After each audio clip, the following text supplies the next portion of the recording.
वालेकुम। आज हम पढ़ेंगे एनाटॉमी फिजियोलॉजी का chapter number 5 respiratory system. Respiratory system जो है वो one of the main organ system है जिसमें उसका जो वाइटल और इम्पोर्टेंट रोल है वो गैसेस एक्सचेंज है, यानी कि ऑक्सीजन अंदर लेना और कार्बन डाइऑक्साइड बाहर निकालना, जो हम सांस लेते हैं और बाहर निकालते हैं, ताकि बॉडी के हर सेल को लंग्स जब हार्ट को ब्लड दे और हार्ट सप्लाई करे तो बॉडी के हर सेल को ऑक्सीजन मिल सके जो हमने इनहेल की है।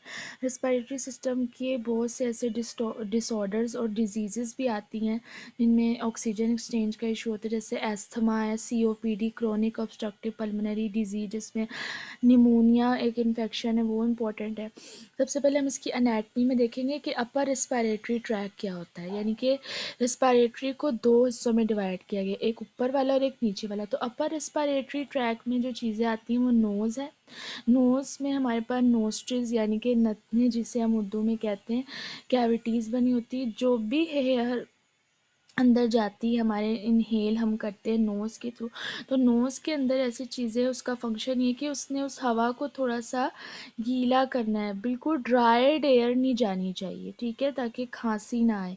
इसके अलावा उस एयर को फ़िल्टर करना कि उसके अंदर बैक्टीरिया है, डस्ट है, कोई और दूसरी चीज़ें हैं, उस एयर को थोड़ा सा वार्म करना, ठीक है। और सेंसरी रिसेप्टर्स भी इस तरह के नोज़ में जो चीज़ों को डिटेक्ट करते किसी भी तरीके की स्मेल को, कि हवा फॉर एग्जांपल अगर खाना पक रहा है तो किस तरह का खाना पक रहा है, एयर अंदर जा रही तो कौन सी खुशबू आ रही है, ठीक है। इस तरह हवा में कोई परफ्यूम है तो नोज़ का ये भी काम है। इसके अलावा नेज़ल कैविटीज़ में जो हमारा एक नेज़ल सेप्टम बीच में होता है जो कि डिवाइड करता है, इसके अंदर हमारे पास म्यूकस मेम्ब्रेन और सीलिया कहते हैं हेयर पार्टिकल्स हमारे जो अंदर हैं नाक के, उसका भी काम है फ़िल्टर करना, मॉइस्चर थोड़ा सा करना, गीला करना और हवा को वार्म करना, डस्ट पार्टिकल और जितने बैक्टीरिया उनको ट्रैप करना। इसके अलावा कुछ सुराख है, एयर फिल्ड कैविटीज़ बनी हुई है, नेज़ल कैविटीज़, उनका स्कल खोपड़ी के साथ वो उनका है कनेक्शन, ठीक है। और जब वॉइस प्रोड्यूस हम करते हैं, मतलब जब गले से हम निकालते हैं तो नाक से भी आवाज़ आती है, तो वो पैरानेज़ल साइनसेस में से जब हवा गुजरती है तो आवाज़ एक हमें सुनाई देती है नाक से भी, ठीक है। इसके अलावा हमारे पास एक फेरेंक्स जो गले है, जिसके थ्रोट, जहाँ से जिसका रोल हमारे पास डाइजेस्टिव में भी था, इसका रोल हमारे पास रेस्पिरेटरी में भी है। ये क्या होता है, कनेक्ट करता है हमारा लैरिंक्स जो हमारा वॉइस बॉक्स है गले में, जिससे आवाज़ आती है, और एसोफेगस जो हमारा फूड पाइप है, उनके दरमियान में एक कनेक्शन के तौर पे काम करता है, ठीक है। और ये स्पीच में भी हेल्प करता है और एयर एंड फूड के भी पाथवे में इसका रोल है। इसके अलावा लैरिंक्स हमारा वॉइस बॉक्स बहुत इंपॉर्टेंट है। लैरिंक्स वॉइस बॉक्स की बात है कि जब भी हवा जो है वो गुजरती है, ठीक है, और जब हम हवा जो है वो अपनी एक्सहेल यानी कि बाहर निकालते हैं तो वॉइस प्रोड्यूस होती है ड्यूरिंग स्पीच, ठीक है। तो स्पीच में बहुत इंपॉर्टेंट रोल है हमारे पास वॉइस बॉक्स का हमारे। अब लोअर रेस्पिरेटरी ट्रैक पे नीचे आ रहे हैं, ट्रैकिया आ रहा है हमारा, ठीक है, डायग्राम में देखा जा सकता है, सारी की सारी चीज़ें लेबल हुई हुई, अपर रेस्पिरेटरी ट्रैक, लोअर में ट्रैकिया आ रहा है, वो डिवाइड होगा। ट्रैकिया हमारा विंड पाइप है, वेरी इंपॉर्टेंट, क्योंकि ये एक ट्यूबुलर ट्यूब की तरह का स्ट्रक्चर बना होता है, जो कि एयर, जब पैसेज ऑफ एयर है लंग्स, इसके यहाँ से गुजर के लंग्स में हवा जाएगी। अब हमारे पास ब्रोंकाई आते हैं, ठीक है, टू ब्रोंकाई डिवाइड होते हैं ट्रैकिया से, ये हम देख सकते हैं यहाँ पे लंग्स में, दोनों लंग्स में राइट और लेफ्ट में डिवाइड हो रहे हैं, ठीक है। पहले प्राइमरी ब्रोंकाई आता है, फिर वो उसकी ब्रांचेस निकल रही हैं, आप देख सकते हैं, वो सेकेंडरी, फिर उससे ब्रांचेस निकली है टर्शियरी एंड पे, ठीक है, ब्रोंक्यूल्स, और फिर एल्वियोलाई हमारे पास है। एल्वियोलाई सबसे इम्पोर्टेंट और छोटा स्ट्रक्चर है लंग का, टाइनी एयर सैक्स इनको कहते हैं, जिस लेवल पे गैसेस एक्सचेंज हो रहा होता है ऑक्सीजन एंड कार्बन डाइऑक्साइड का, ठीक है। और लंग्स हमारे पास जो लोब्स बने हुए हैं, राइट लंग जो है उसके वो 3 लोब्स हैं, राइट लंग बड़ा है और लेफ्ट लंग थोड़ा सा, आप देख सकते हैं थोड़ा सा स्क्यूज है, ठीक है। राइट लंग में up superior lobe, middle lobe, inferior lobe है, और लेफ्ट लंग में 2 लोब्स हैं, superior and inferior lobe. Pleura क्या है, एक साइड पे आप देख सकते हैं कि लेयर सी बनी हुई है, ठीक है, लेयर जिसको हम कहते हैं, साइड पे कवरिंग सी लंग्स की हुई हुई है, उसको प्लूरा कहते हैं। इसके बीच में और लंग्स के मेन उसके बीच में एक फ्लूइड है जिसको प्लूरल फ्लूइड कहते हैं। इससे क्या होता है कि ये जो है वो फिक्शन को रिड्यूस करता है रगड़ से। अब एक दिन में बंदा इतनी दफ़ा सांस लेता है और ज़िंदगी में इतनी दफ़ा ले, तो लंग्स में रगड़ ना पैदा, वो कोलैप्स ना करे, तो इसलिए थोड़ा सा गीली चीज़ है, फ्लूइड मीडियम रखा गया है अल्लाह ताला की तरफ से। ठीक है, नीचे सबसे हम देखें कि डायफ्राम है, बिल्कुल एक डोम शेप गुंबद की तरह का एक डायफ्राम बना हुआ है। ये क्या होता है, जब हम सांस लेते हैं और निकालते हैं तो इसकी मूवमेंट होती है। ठीक है, ऊपर नीचे ये होता है। तो ये हमारा मेन था।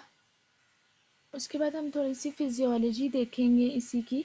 ठीक है, आपको मेन फंक्शन हमारे पता होने चाहिए कि हमारे रेस्पिरेटरी सिस्टम के मेन फंक्शन। सबसे पहले पल्मोनरी वेंटिलेशन। पल्मोनरी का लफ्ज़ जहाँ का भी है उसका मतलब है एयर इन एंड आउट है, इनफ्लो एंड आउटफ्लो है।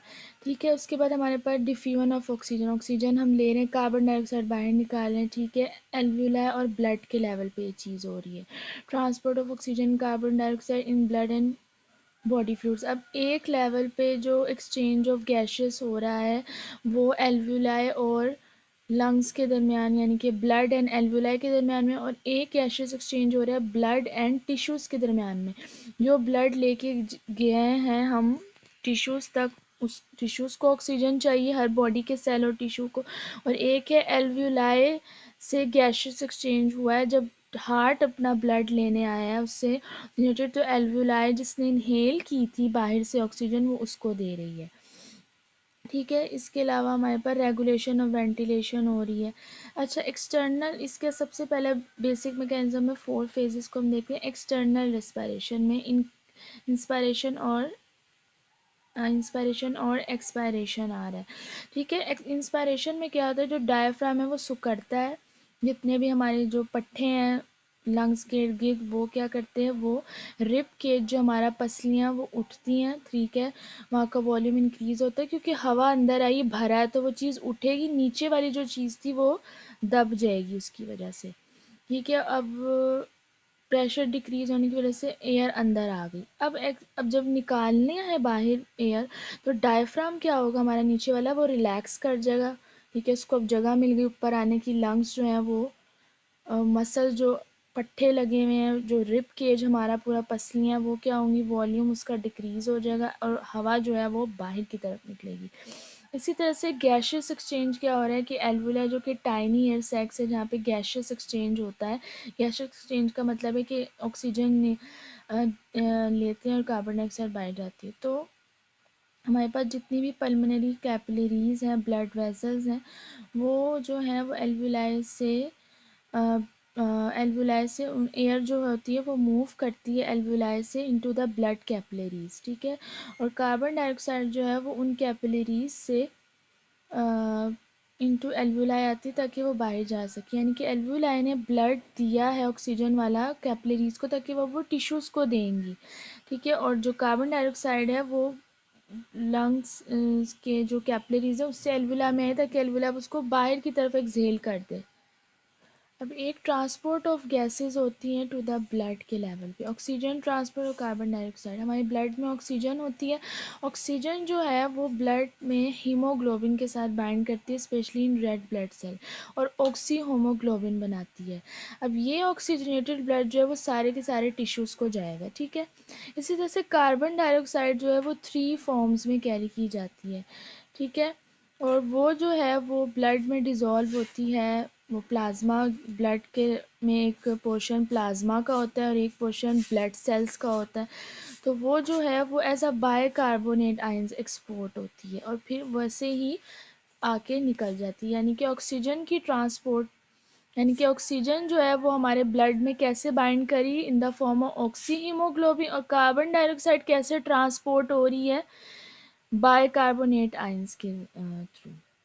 ठीक है, इसके अलावा इंटरनल रेस्पिरेशन एक आती है, और इंटरनल रेस्पिरेशन में हम देख रहे हैं कि ऑक्सीजन जो है वो सेल्स को कैसे गई है। ठीक है, और सेल्स के लेवल पे, सिस्टेमिक कैपिलरीज डिफ्यूज। इसके अलावा रिस्पायरेशन हुई है जो एटीपी यूटिलाइज हुई है, ठीक है। कार्बन डाइऑक्साइड रिलीज हुई है एज अ बाय प्रोडक्ट, ठीक है। इंटरनल रेस्पिरेशन में हम टिश्यूज़ के और ब्लड के साथ डील कर रहे हैं, वहाँ पे हम एल्वियोलाई के साथ डील कर रहे हैं एक्सटर्नल रेस्पिरेशन में, और ब्लड जो हमारा है उसके साथ डील कर रहे हैं, ठीक है। ट्रांसपोर्ट ऑफ गैसेस जो है वो एक अलग से बताया गया है कि कैसे ट्रांसपोर्ट हो रही होती है ब्लड के लेवल पे।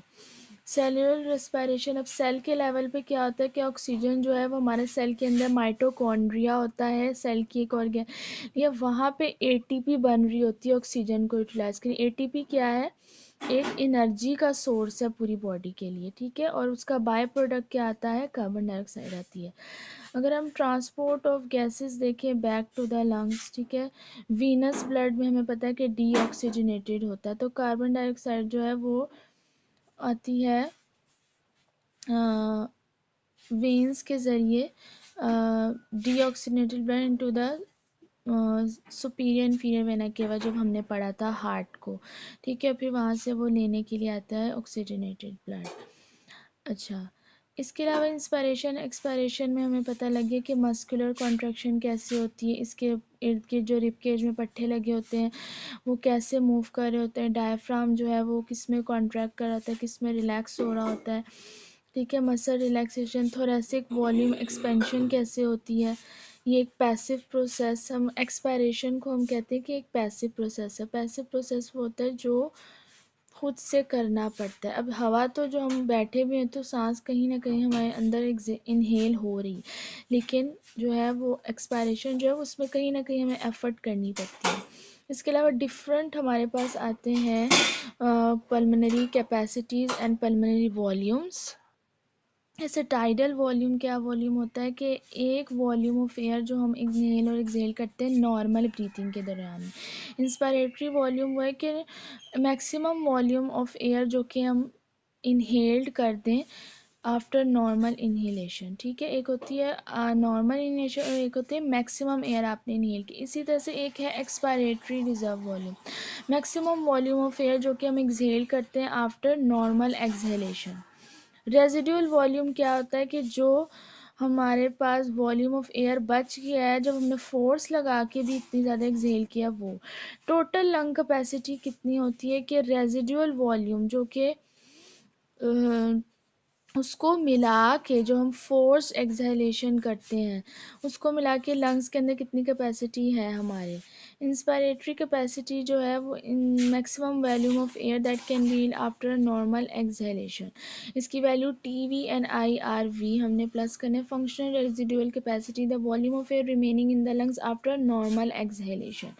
एक लंग की वाइटल कैपेसिटी बहुत ज़रूरी है, maximum volume of air that can be exhaled after maximal inhalation, कि कितना वॉल्यूम ऑफ मैक्सिमम एयर है जो कि हम निकालते हैं बाहर आफ्टर मैक्सिमल इनहेलेशन। इसके अलावा respiratory rate, number of breaths taken पर सेकेंड, मतलब एक बंदा 1 मिनट में कितनी दफ़ा सांस ले रहा है। Tidal volume, the amount of air move in and out of the lungs, एक सिंगल ब्रेथ में कितना वॉल्यूम। इसी तरीके से हमारे पास कुछ केमिकल पाथवेज आते हैं और कुछ न्यूरल पाथवेज आते हैं, यानी कि कौन कौन से स्पेशलाइज्ड सेल्स हैं जो कि डिटेक्ट करते हैं चेंजेस को हमारे गैस कंसंट्रेशन की, कितनी कार्बन डाइऑक्साइड है, कितनी ऑक्सीजन है, कितनी पीएच है। अगर हमारे जो कार्बन डाइऑक्साइड ज़्यादा होगी ब्लड में तो हमारी पीएच जो है वो ज़्यादा होगी ब्लड की। पीएच कहते हैं 1 से लेके 14 तक के, एसिडिक के बेसिक है, तो कार्बन डाइऑक्साइड ज़्यादा होने की वजह से एसिडिक है हमारा, ब्लड की पीएच बढ़ेगी तो इसकी वजह से ज़्यादा बॉडी जो है वो बाहर की तरफ जो है वो कार्बन डाइऑक्साइड निकालेगी ताकि पीएच लो हो। न्यूरल पाथवेज वैसे कौन कौन से हमारे रेस्पिरेटरी सेंटर हैं, ब्रेन से कनेक्टेड है हमारा रेस्पिरेटरी सेंटर मेडुला ऑब्लिंगेंटा जो कि रेस्पिरेशन को कंट्रोल कर रहा होता है, पोन्स एंड मेडुला ऑब्लिंगेंटा, ठीक है। इसमें बेसिक बात यही याद करना है। स्पाइनल कॉर्ड के लेवल पे कौन सा है, कॉर्टिको स्पाइनल पाथवे है, ठीक है, जो कि सिग्नल्स लेके जा रहा होता है। ये पाथवेज इस वर्क आपस में करते हैं ताकि proper level of oxygen carbon dioxide blood में मेंटेन है, गैसेस एक्सचेंज होता रहे और फंक्शन चलता रहे। अब हमारे पास जो है कुछ आर्टिफिशियल रेस्पिरेशन भी होती है, जैसे अब किसी बंदे का सांस बंद हो रहा है, ऑक्सीजन नहीं मिल पा रही, तो आर्टिफिशियल रेस्पिरेशन कैसे, जैसे हम उसको जो है वो माउथ टू माउथ अपने माउथ से जो है वो पेशेंट के माउथ में जो है वो ब्रेथ को इनहेल करें, ठीक है। इसलिए हम माउथ टू नोज भी हम करते हैं जब इमरजेंसी सिचुएशन होती है। सीपीआर क्या होता है, कार्डियोपल्मोनरी रिससिटेशन, जो हम पेशेंट के ये सीने पे हाथ रख के उसको ज़ोर ज़ोर से दबाते हैं ताकि ब्लड सप्लाई बढ़े और ऑक्सीजन आए। इमरजेंसी सिचुएशन में रेस्क्यू करने के लिए पेशेंट के लंग्स को इस तरीके से दिया जाता है सीपीआर। इसके अलावा मास्क लगाया जाता है वेंटिलेशन में, बैग वेल्व मास्क, ठीक है। माउथ ब्रीथिंग मैंने आपको बताया कि माउथ ब्रीथिंग की जाती है ताकि पेशेंट जो है वो उसको अगर इमरजेंसी में नहीं मिल रहा, उसको कोई एलर्जी ऐसी होगी, नाक बंद, सांस बंद हो रहा है, तो उसको ऑक्सीजन पहुंच सके किसी भी तरीके से।